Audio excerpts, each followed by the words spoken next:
नमस्कार। आज का हमारा लेसन है मानव में रासायनिक समन्वय। पहले तो ये समन्वय शब्द है, ये क्या है, इसके बारे में हम पढ़ते हैं। समन्वय क्या है? देखिए, मानव शरीर में अनेक प्रकार की जैव रासायनिक क्रियाएं होती हैं जो उसके आंतरिक वातावरण में संपन्न होती हैं। तो देखिए, जो प्राणी होता है उस प्राणी में एक तो उसका बाहरी वातावरण होता है, एक उसके शरीर के भीतर का वातावरण होता है जिसे कहते हैं आंतरिक वातावरण। तो शरीर के भीतर जो आंतरिक वातावरण है उसके अंतर्गत जो कोशिकाएं होती हैं, उन कोशिकाओं में अनेक प्रकार की जैव रासायनिक क्रियाएं होती हैं। और जो बाहरी वातावरण है जिसे हम उसका पर्यावरण भी कह सकते हैं, वहाँ भी अनेक प्रकार के बदलाव होते हैं। तो जो प्राणी होता है, प्राणी क्या करता है, बाहरी वातावरण और अपने शरीर के आंतरिक वातावरण में विभिन्न प्रकार की क्रियाओं द्वारा समन्वय बनाकर रखता है। तो ये जो समन्वय शब्द है उसका तात्पर्य है शरीर की जो आंतरिक वातावरण है उसमें अनेक प्रकार की जो जैव रासायनिक क्रियाएं होती हैं उनको नियमित रखना, उनको सही ढंग से संचालित करना। यही जो गुण होता है उसे समस्थापन भी कहा जाता है। तो समस्थापन जो समन्वय शब्द से ही जुड़ा हुआ शब्द है, तो समस्थापन या होमियोस्टेसिस क्या है? यह जीवों का ऐसा गुण है जिसकी सहायता से वो अपने आंतरिक वातावरण और जो बाहरी वातावरण है उसमें अपने आप को स्थिर बनाए रखते हैं। इसी गुण को हम क्या कहते हैं? समस्थापन कहते हैं। तो जीवों के शरीर में जो रासायनिक समन्वय होता है वो रासायनिक समन्वय विशेष प्रकार के रासायनिक पदार्थ से होता है जिसे हार्मोन कहते हैं, जिसे हम क्या कहते हैं? हार्मोन कहते हैं। तो जो जीवों के शरीर में समन्वय होता है वो हार्मोन द्वारा तो होता ही होता है, अर्थात रासायनिक समन्वय तो होता ही होता है, साथ में तंत्रिका तंत्र द्वारा भी समन्वय की क्रिया की जाती है। तो हम कह सकते हैं कि मानव शरीर में जो तंत्रिका तंत्र है और अंतःस्रावी तंत्र है वो मिलकर प्राणी शरीर की विभिन्न क्रियाओं का नियंत्रण और क्या करते हैं? समन्वय करते हैं।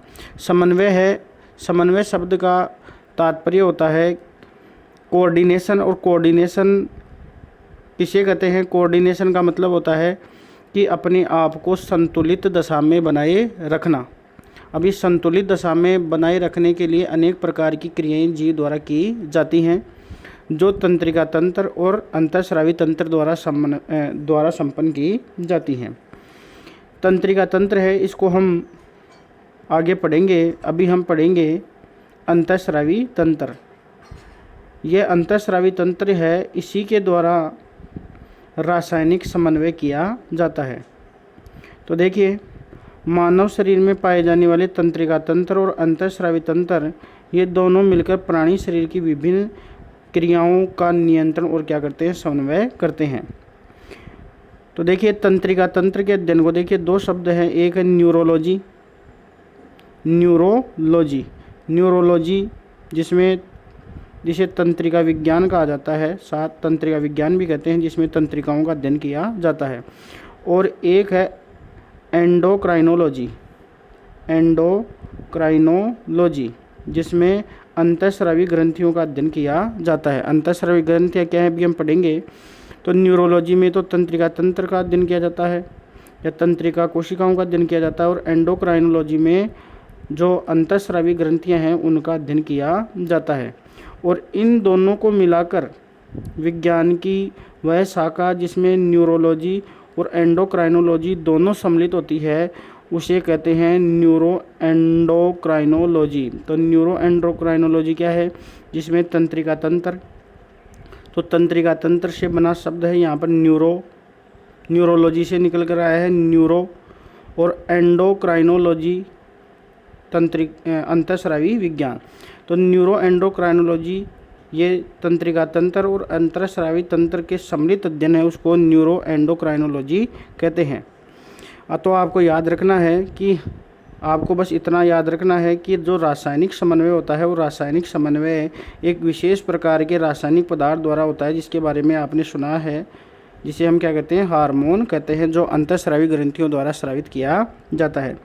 तो वैसे हम ओवरऑल देखें तो इस पाठ के अंदर हमें पढ़ना है ग्रंथि, और ग्रंथि भी जो हमने पढ़नी है वो पढ़नी है अंतःस्रावी ग्रंथियाँ पढ़नी हैं, अर्थात एंडोक्राइन सिस्टम पढ़ना है और इन्हीं ग्रंथियों द्वारा हार्मोन स्रावित होता है।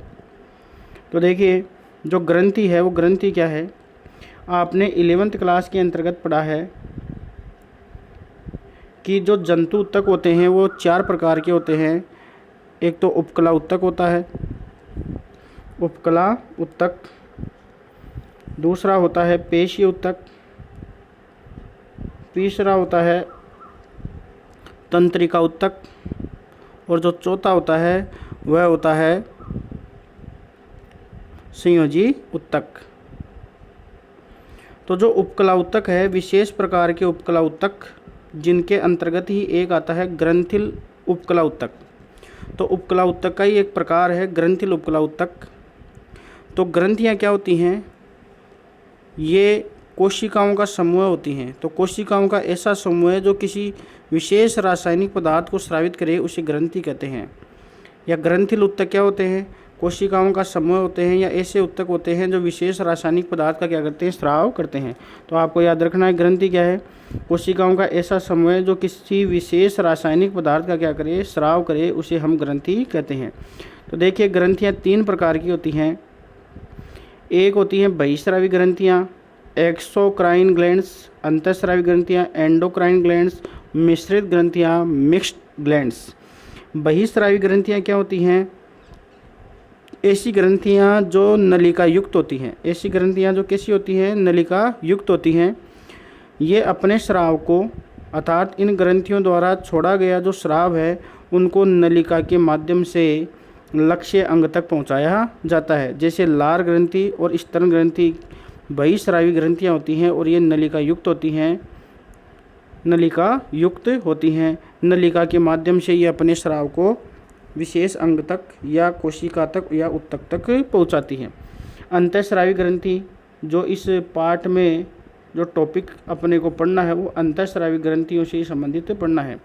तो अंतःस्रावी ग्रंथियाँ क्या होती हैं, ये नलिका विहीन ग्रंथियाँ होती हैं। ये ग्रंथियाँ क्या करती हैं, अपने द्वारा छोड़े गए स्राव को कहाँ डालती हैं, रक्त में, और रक्त द्वारा उस स्राव को लक्ष्य अंग तक या टारगेट ऑर्गन तक पहुंचाया जाता है। तो अंतःस्रावी ग्रंथियाँ क्या है, ये नलिका विहीन ग्रंथियाँ होती हैं। ये ग्रंथियाँ अपने स्राव को सीधे ही रक्त में डालती हैं और रक्त से लक्ष्य अंग तक, जहाँ इन्हें कार्य करना होता है, वहाँ तक पहुँचाती हैं। और बहुत ही इम्पोर्टेंट क्वेश्चन आता है, अंतःस्रावी ग्रंथियों से स्रावित होने वाले पदार्थ को क्या कहा जाता है, हार्मोन कहा जाता है। हार्मोन क्या है भी हम बात करेंगे। हार्मोन को रासायनिक दूत, केमिकल मैसेंजर भी कहा जाता है। फिर देखिए मिश्रित ग्रंथियाँ क्या नाम से मालूम पड़ रहा है, ऐसी ग्रंथियाँ जो अंतःस्रावी और बहिस्रावी दोनों की तरह कार्य करती हैं। अर्थात ऐसी ग्रंथियाँ जिनमें कुछ भाग नलिका युक्त होता है और कुछ भाग नलिका विहीन होता है। जैसे अग्नाशय ग्रंथि, इसको हम आगे पढ़ेंगे। तो अग्नाशय ग्रंथि वेरी इंपॉर्टेंट क्वेश्चन है। एक निश्चित प्रकार की ग्रंथि है जिसका कुछ भाग बहिस्रावी होता है और कुछ भाग अंतःस्रावी होता है। तो ग्रंथि क्या है, कोशिकाओं का ऐसा समूह जो किसी रासायनिक पदार्थ का क्या करे, स्राव करे, उसे हम ग्रंथि कहते हैं। ग्रंथियाँ 3 प्रकार की होती हैं, नलिका युक्त जिन्हें बहिस्रावी कहते हैं, अंतःस्रावी ग्रंथियाँ जो हम इस चैप्टर के अंतर्गत पढ़ेंगे, जो नलिका विहीन होती हैं। इनके द्वारा छोड़े गए स्राव को हम क्या कहते हैं, हार्मोन कहते हैं। ये अपने स्राव को सीधे ही रक्त में डालती हैं और रक्त से लक्ष्य अंग तक पहुंचाती हैं। मिश्रित ग्रंथियाँ जो जिनका कुछ भाग बहिस्रावी और कुछ भाग अंतःस्रावी प्रकार का होता है, जैसे अग्नाशय ग्रंथि। फिर देखिए कुछ तथ्य और हैं। कुछ वैज्ञानिकों के संदर्भ में, खोज के संदर्भ में, क्लॉड बर्नार्ड नामक वैज्ञानिक ने सर्वप्रथम अंतःस्राव शब्द का, इंटरनल सिक्रेशन शब्द का प्रयोग किया था। थॉमस एडिसन हैं, उनको फादर ऑफ एंडोक्राइनोलॉजी कहा जाता है। ये आपको याद करने हैं, ये बहुत इंपॉर्टेंट है। बेलिस और स्टर्लिंग, इन्होंने सर्वप्रथम पहले हार्मोन, जो प्रथम हार्मोन है जिसे सिक्रेटिन नाम दिया गया, उसको इन्होंने खोजा। तो प्रथम खोजा गया जो हार्मोन है वो है सिक्रेटिन, जो आहार नाल खोजा कहाँ कैसे गया है, जो आहार नाल है उसकी जो ग्रहणी है, ग्रहणी की एक परत है जिसका नाम है श्लेष्मिक परत, उसमें पाई जाने वाली जो ग्रंथि है उससे इन्होंने इस हार्मोन को प्राप्त किया था। तो प्रथम खोजा गया हार्मोन सिक्रेटिन है। अब देखिए, आपको मैंने बताया था कि जो अंतःस्रावी ग्रंथियां होती हैं उनसे स्रावित पदार्थ को हम क्या कहते हैं? हार्मोन। तो देखिए हार्मोन क्या है? हार्मोन एक रासायनिक दूत है। हार्मोन क्या है? एक रासायनिक दूत भी कहा जाता है इसको। यह हमारे भोजन में उपलब्ध नहीं होता है, इसे भोजन में इसकी कोई उपलब्धता नहीं होती है, बल्कि इन्हें अंतःस्रावी ग्रंथियों द्वारा स्रावित किया जाता है। बहुत इंपॉर्टेंट क्वेश्चन है कि हार्मोन कहाँ से स्रावित होता है? अंतःस्रावी ग्रंथियों से स्रावित होता है। अधिकांशतः जो हार्मोन होते हैं वो जल में घुलनशील होते हैं तथा अधिकतर इनकी जो रासायनिक प्रकृति होती है, हार्मोनों की अगर रासायनिक प्रकृति की बात करें तो अधिकतर जो हार्मोन होते हैं वो रासायनिक प्रकृति में प्रोटीन होते हैं, प्रोटीन प्रकृति के होते हैं। जैसे इंसुलिन इम्पोर्टेंट है, प्रोटीन प्रकृति का हार्मोन है इंसुलिन। या प्रोटीन के व्युत्पन्न, प्रोटीन डेरिवेटिव्स, जैसे थायरोक्सिन हार्मोन होता है, ये प्रोटीन का व्युत्पन्न है। जैसे लिपिड रूप में, लिपिड से ही, जैसे स्टेरॉइड्स हार्मोन लिपिड के ही बने हैं स्टेरॉइड्स। तो क्वेश्चन आता है स्टेरॉइड हार्मोन है तो आपको याद रखना है, जैसे प्रोजेस्टेरोन, टेस्टोस्टेरोन, एस्ट्रोजन, ये सभी लिपिड रूप के हार्मोन हैं। यही लिपिड है, ये लिपिड का ही एक रूप है स्टेरॉइड्स। तो स्टेरॉइड हार्मोन होते हैं प्रोजेस्टेरोन, एस्ट्रोजन और टेस्टोस्टेरोन। तो ये आपको याद रखना है। तो फिर देखिए, जो अपने को इस लेसन में पढ़ना है वो पढ़ना है रासायनिक समन्वय। और रासायनिक समन्वय किस रासायनिक पदार्थ द्वारा किया जाता है? हार्मोन द्वारा किया जाता है। और जो हार्मोन होता है वो कहाँ से स्रावित किया जाता है? अंतःस्रावी ग्रंथियों से। तो इस लेसन में अपने को जो जो अंतःस्रावी ग्रंथियाँ पढ़नी हैं वो कौन कौन सी हैं वो देखिए। ये देखिए मानव में कौन कौन सी अंतःस्रावी ग्रंथियाँ हैं। हाइपोथैलेमस, हाइपोथैलेमस के ही नीचे जुड़ी हुई होती है पीयूष ग्रंथि। और एक है पीनियल ग्रंथि जो मस्तिष्क में स्थित होती है। एक है थायराइड ग्रंथि, और थायराइड ग्रंथि जो गले में होती है, ध्यान रखना गले में स्थित ग्रंथि है। और थायराइड ग्रंथि में 10वीं ग्रंथि पाई जाती है, पैराथायराइड ग्रंथि। फिर देखिए पिछले वीडियो के अंतर्गत ही हमने बात की थी थाइमस ग्रंथि, जिसमें टी लिम्फोसाइट का क्या होता है? परिपक्वन होता है। तो हमारे प्रतिरक्षा तंत्र से संबंधित है थाइमस ग्रंथि। फिर देखिए अगली ग्रंथि है एड्रिनल ग्रंथि या अधिवृक्क ग्रंथि, जो किडनी के ऊपर पाई जाती हैं। फिर देखिए अग्नाशय ग्रंथि जो ग्रहणी के बीचों बीच पाई जाती है, जो एक मिश्रित प्रकार की ग्रंथि है। फिर देखिए अगले प्रकार की ग्रंथि है जैसे मादा में अंडाशय और नर में वृषण। ये सब अपने सिलेबस के अंतर्गत अंतःस्रावी ग्रंथियाँ जो दे रखी है वो हमें पढ़नी हैं। तो अब हम अगले वीडियो के अंतर्गत पढ़ेंगे अंतःस्रावी ग्रंथि, जिसमें हम पहली ग्रंथि जिसके अंतर्गत हम पढ़ेंगे हाइपोथैलेमस। क्या पढ़ेंगे? हाइपोथैलेमस। उसके बाद में पीयूष ग्रंथि, फिर हम पढ़ेंगे पीलियन ग्रंथि, फिर थायराइड ग्रंथि, पैराथायराइड ग्रंथि, क्रमबद्ध रूप से इनको पढ़ेंगे। फिर थाइमस ग्रंथि, फिर एड्रिनल ग्रंथि, अग्नाशय ग्रंथि, अंडाशय और वृषण। ये सभी अंतःस्रावी ग्रंथि हैं जिन्हें हम अगले वीडियो के अंतर्गत पढ़ेंगे। अब देखिए आपके लिए एक सूचना है, वो सूचना क्या है?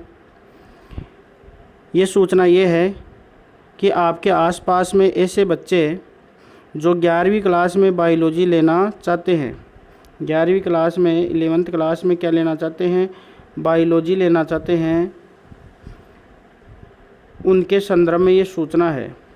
सूचना ये है कि जो ये मैं चैप्टर पढ़ा रहा हूँ ह्यूमन फिजियोलॉजी के, वो 11th क्लास के अंतर्गत भी हैं। जैसे अभी मैंने ये टॉपिक पढ़ाया, क्योंकि अब 11th क्लास का जो सिलेबस है उसको RBSE बोर्ड ने चेंज कर दिया है। 11th क्लास का जो सिलेबस है उसमें NCERT की किताबें लागू कर दी गई हैं। और जो अभी मैंने आपको टॉपिक पढ़ाया है, लेसन पढ़ा रहा हूँ आपको, वो 11th क्लास की जो NCERT है उसके अंतर्गत यह आता है। तो जो भी आपके आसपास बच्चे हैं जो 11वीं क्लास में बायोलॉजी लेना चाहते हैं, उनको भी आप सूचित कर देवें ताकि वो ये वीडियो देख लेवें, तथा जो भी अपने स्कूल में उनका रजिस्ट्रेशन है जो फॉर्म है वो भर देवें, जिससे ये वीडियो वो आसानी से देख पाएंगे। तो जो भी बच्चे आपके 11वीं क्लास में आपके आसपास आपके छोटे भाई बहन हैं जो बायोलॉजी लेना चाहते हैं, तो उनको आपको ये सूचित कर देना है, क्योंकि ये 11th क्लास NCERT में ये लेसन दे रखा है। तो ये RBSC 12th क्लास जो आप पढ़ रहे हैं उनके लिए तो है ही है, साथ में 11th क्लास के जो सिलेबस है उसमें भी यह दे रखा है। साथ ही आपको ये भी सूचित किया जाता है कि अपने टोटल जो चैप्टर हैं वो 7 लेसन हो चुके हैं, उसके सभी की नोट्स की PDF आपको उपलब्ध करा दी गई है। तो जिन बच्चों ने भी अपना काम जो पूरा नहीं किया वो जल्द ही पूरा कर लेवें। धन्यवाद।